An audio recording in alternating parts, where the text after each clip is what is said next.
So we're moving on to the third unit, which is solving problems using formulas, so algebraic modeling. So you'll be given a formula, or you have to find a formula, and you should be able to solve the question from the formula or from giving information. Okay? So we're rearranging formulas. That's what we're starting with. Then we're gonna continue on with exponential learning, a little bit about what we learned in grade 11, which is the exponential law. And then we're gonna build on that. We're gonna learn more rules, and then we're gonna learn solve exponential equation. So a formula is a mathematical model that relates two or more variables. Okay, so in a formula you always have at least two variables. You have the dependent and the independent.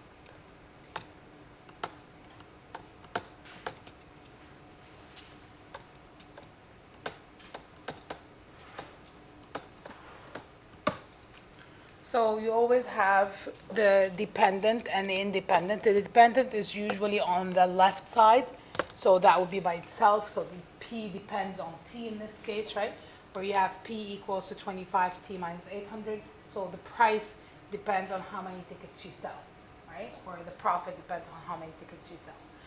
You always, when you read the question, it always explains to you what these letters represent. So it's important that you know that. Okay, so when I read this P equals 25T minus 800, right, that's a mathematical model, but it says where P is the profit, so now I know P represents profit, and T is the number of tickets sold. Okay, you need to know what these represent so you can solve the questions. Usually when we have the two variables, we have the the dependent variable right here. So this would be your dependent, and then you'll have the independent on the x-axis, okay? And usually the independent is the one that's in the formula. So in this case, your number of tickets is going to be your independent, and the profit is going to depend on how many tickets you've sold, okay? So knowing where you're placing them is important as well. Then we have E equals mc squared. That's another example, and this is Einstein's theory of relativity. And it relates energy to mass of an object and the speed of light. Now in this case, you see, yes, you see three letters, okay? But usually C, which is the speed of light, it's a constant, okay? So you will know that, and then you relate two variables, which is the energy and the mass of the object, okay? So always you need to be able to identify your unknowns, identify your knowns, and then plug them in and solve.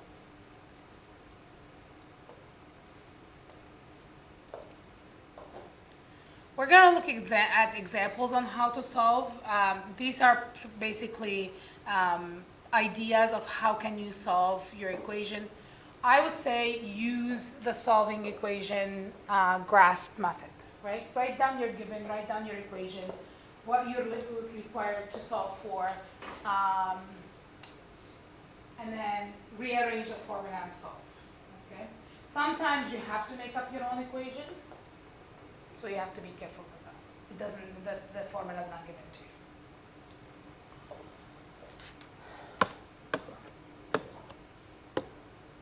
You'll see multiple steps here. I probably will not follow the steps. I'll probably just show you how to solve. So the formula S equals 0.6T plus 331.5 gives the approximate speed of sound in air, where S meters per second when the temperature is T degrees Celsius. So what does S and T represent?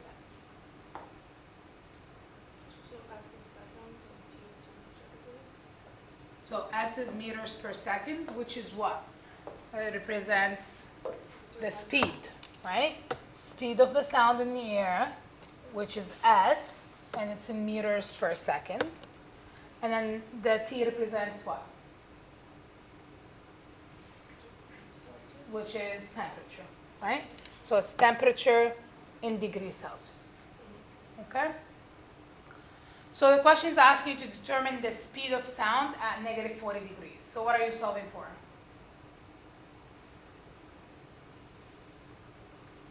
determine the speed of sound. So what are you solving for?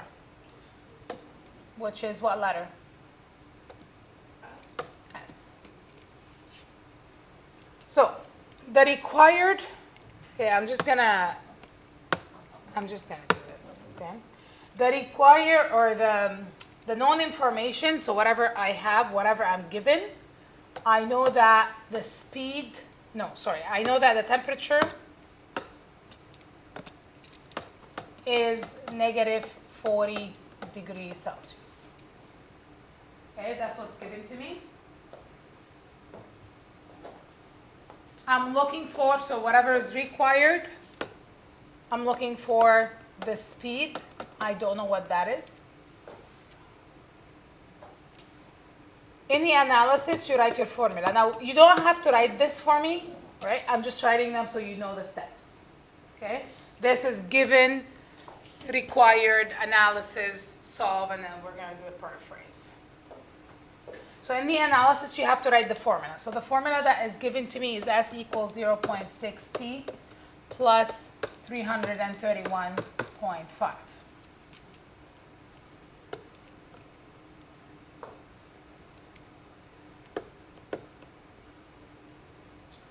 Now, what do you do in the solution, in the one you're solving?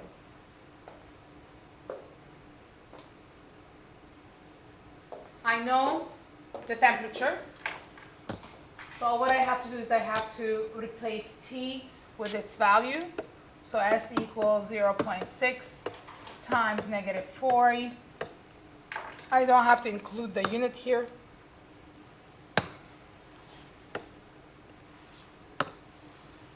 Plus 331.5.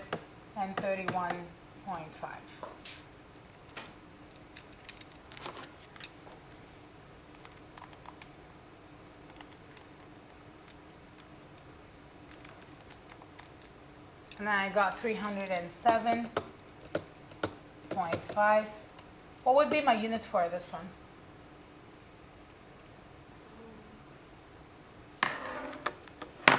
What's the unit for speed? So go back here and look for the unit. It's in the question. T. So speed of sound in air, S, is in what unit?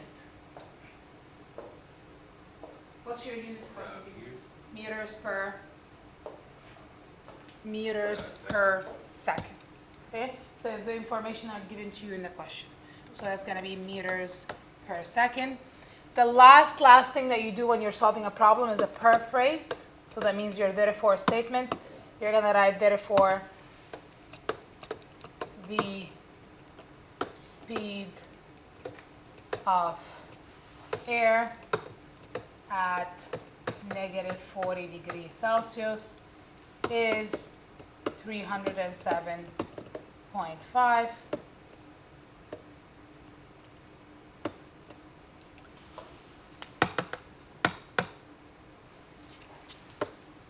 meter per second. So this is a simple question with substitution. Given the formula, and then you're just substituting the information in, and you're solving for one end.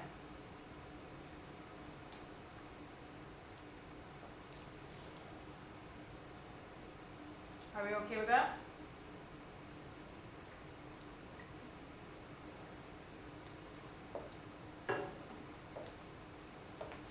What's the first part mean again? The G and the T? G is given. G is given information. So you write down what given information you're given. R is required, so what you're looking for. Analysis is your formula.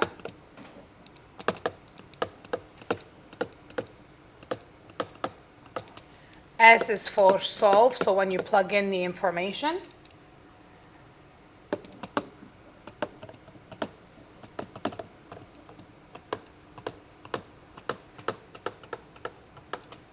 And then P is for paraphrase, which is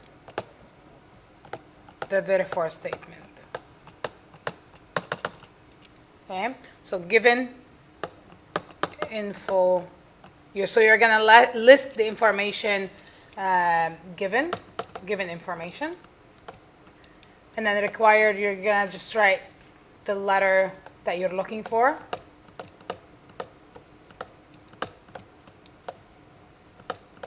So what are you solving for?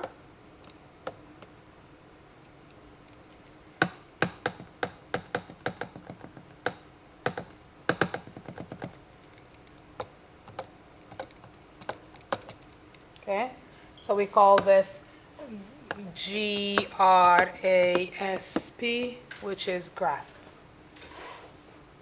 Okay.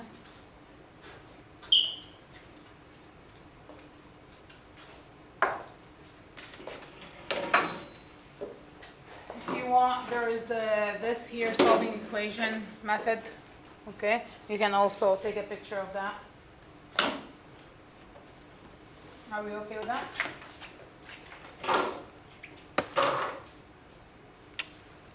All right.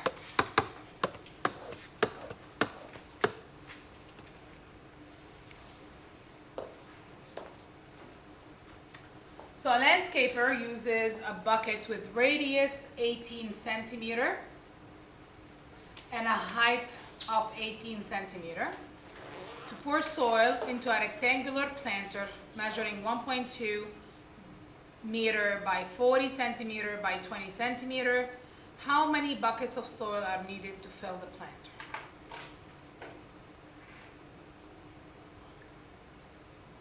So what do I have here? And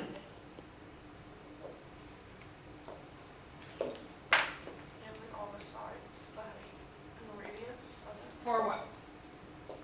So what do I have? What's the scenario that I have here? So a landscaper uses a bucket. What shape is a bucket? So, right? Okay, so I have a cylinder, and the cylinder has what?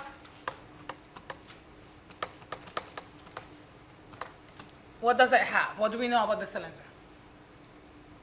Has a radius of 18 Has a radius of 18 centimeter and a height of 18, right? So they're gonna use that bucket, they're gonna fill it up, and then they're gonna dump it in a planter. What shape is the planter?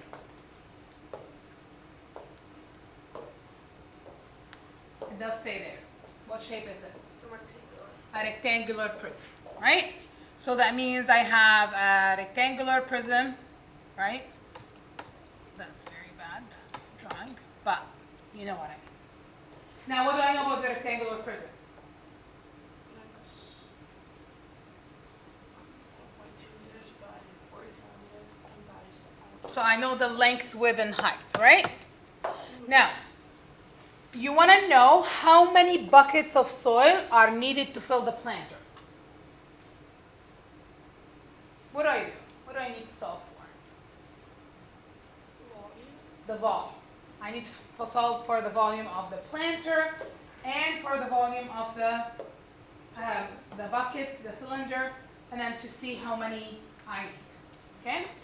Now, first you're going to have to look, all of your measures are in centimeter except one, which is in meter, right?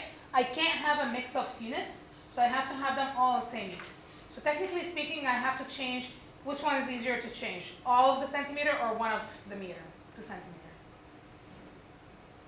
Is it easier to change all of these from centimeter to meter, or just change this? Just change that. Just change that.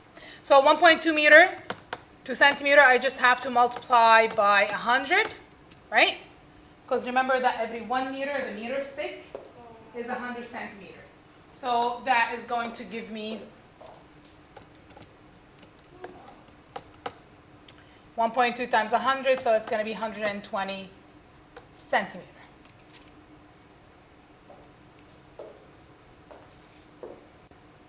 All right, so I've already did my conversion, everything else is good. Decide on the formula to use. So for the planter, I'm looking for the volume of the planter, which is what? What's the volume of a rectangular prism? You still need your formula sheet, by the way, for some of these formulas, for some of these questions. So the volume of a rectangular prism, if you remember, it's length times width times height. Okay? And the volume of a cylinder is pi r squared h, correct?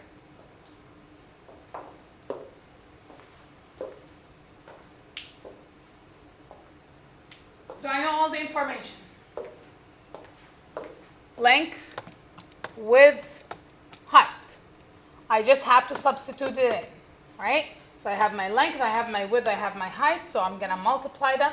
Remember that your length is 120 times 40 times 20.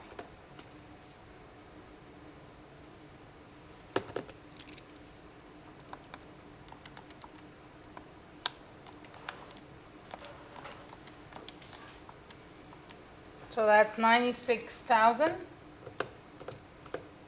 And what would be my unit for the volume? Centimeter cube.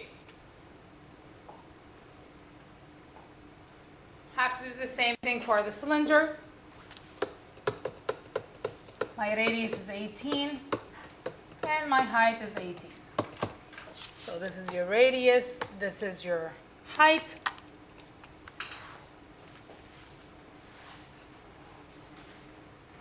And my answer is going to be 18,321.8 centimeter cube. Now, how do I know how many buckets I need to fill the planter? What do I do? Now I know the volume of the planter, I know the volume of the bucket.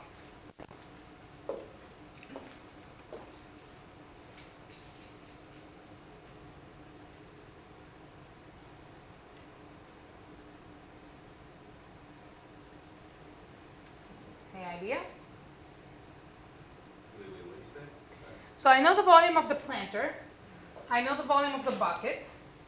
How many buckets do I need to fill the planter? Oh, you did the minus then? No? No? It's not minus. Yeah. Divide. You divide. Right? Because you want to divide your total volume by the volume of the bucket to give you. Okay? So to find the number of buckets, you're going to have to divide the volume of the planter by the volume of the bucket.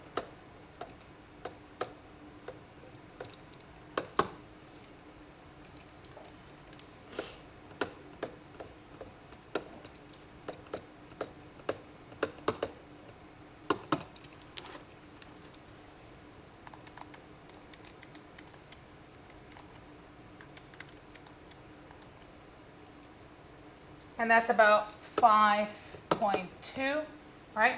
So you need about 5 buckets to fill a planter. Okay? So your therefore statement is going to be about 5 buckets are needed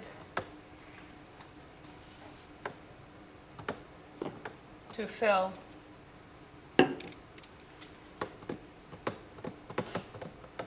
the planter.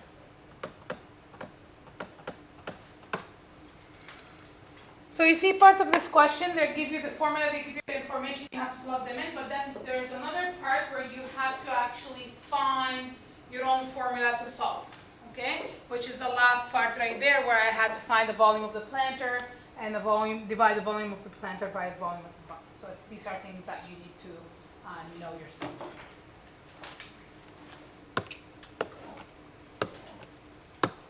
Are we okay with this? Yeah? All right. Let's look at the third example. So most of these are multi-step problems, so it's not only one step. The first one we saw was one step. These are multi-steps. So a landscaper wants to estimate the cost of fertilizing a triangular lawn with side length 150 meter by 200 meter by 300 meter. So what kind of shape I have? Triangular lawn. So I have a triangle, but it's a 3D, right? So because you have the length, the width, and the height. Kind of like this. one bag of fertilizer costs $19.98 and covers an area of 900 meters squared. She uses Heron's formula to determine the area of the lawn. The area A of a triangle with side lengths A, B, and C is given by this formula, where S is equal to A plus B plus C divided by 2. Estimate the cost of to fertilize the lawn. So my final question is to estimate the cost to fertilize the lawn. That's what I'm looking for at the end.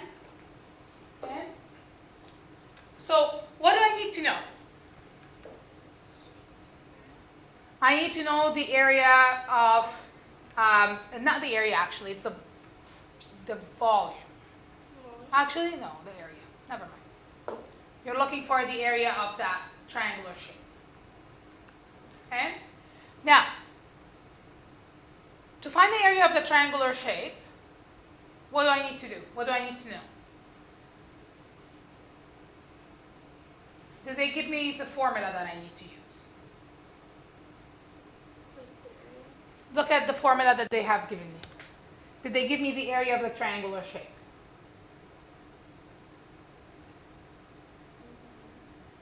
I'm going to read this again. The area A of a triangle with side length A, B, and C is this. Did they give me the formula? Yes. So that formula has S, A, B, and C. I don't know what S is. I know what A, B, and C are because they gave me the three side lengths of the triangle. They gave me A, B, and C. But I don't know what S is. Did they give me another formula to find S? S equals A plus B plus C divided by B. That's right. So the first thing that I have to do is I have to solve for that S, right? Because I need the S to plug it into the formula of A. Okay? So we're gonna just not worry about this. So I have to find S.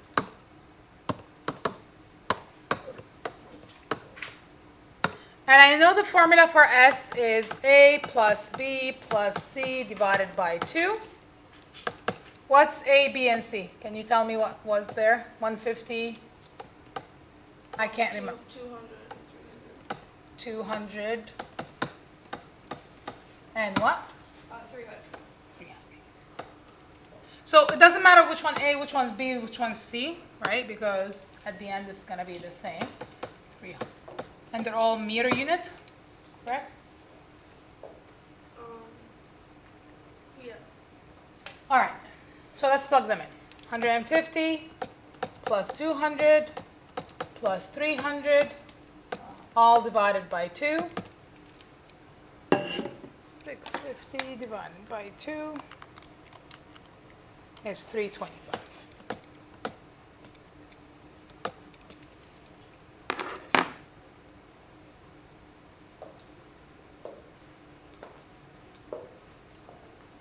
Are we okay with this step?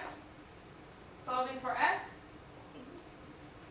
Now I'm going to use the other formula that they have given me to find the area.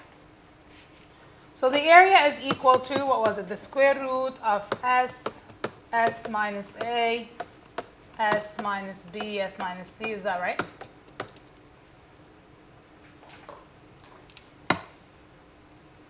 Yep. So all what I have to do is plug in the information.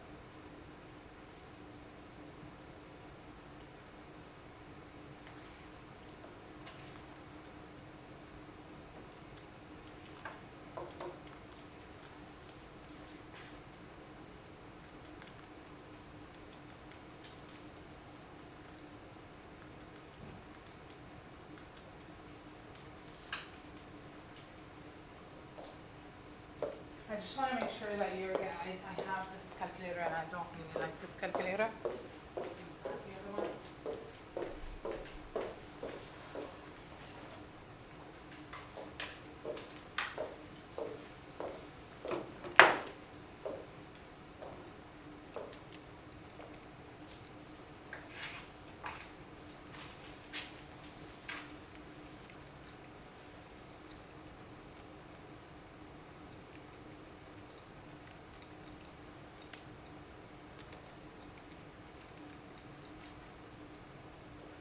You get 13,331. Is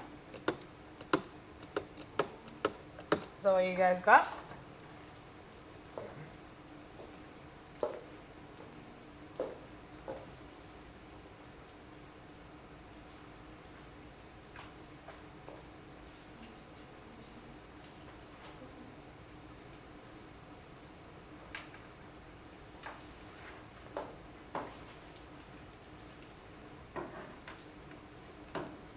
Yep. You're getting something else, right? Because you're putting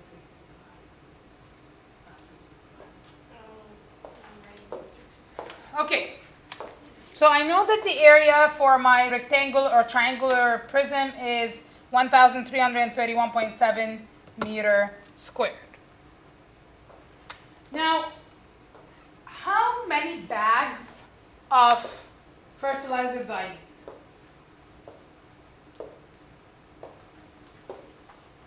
What do I know? What information do I know about the bag of fertilizer?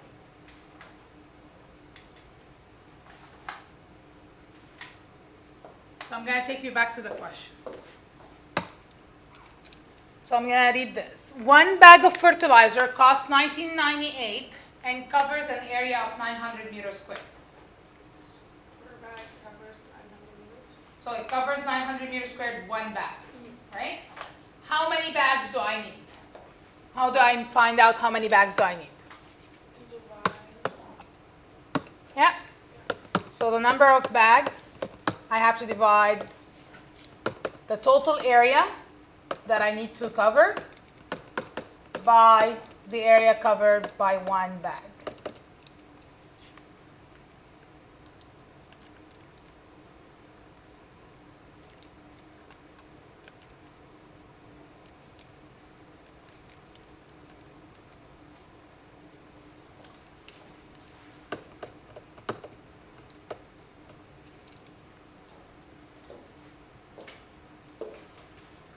So I got 14.8 bags. So I can go to the store and say, can I have 14.8 bags of fertilizers? Right?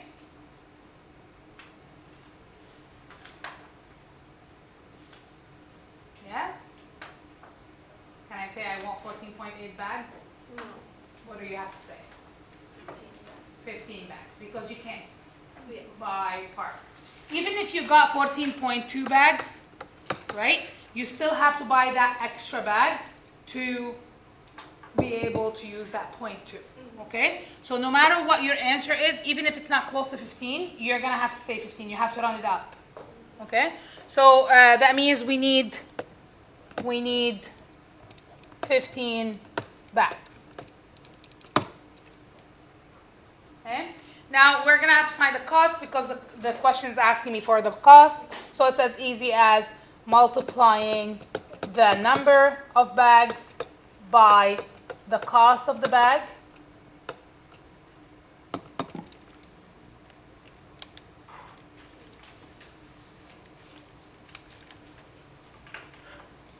And that's gonna cost me about $299.70.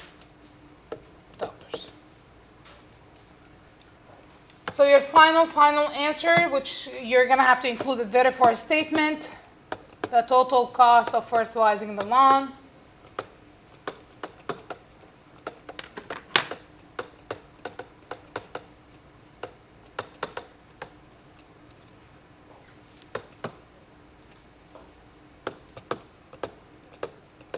is $299.70.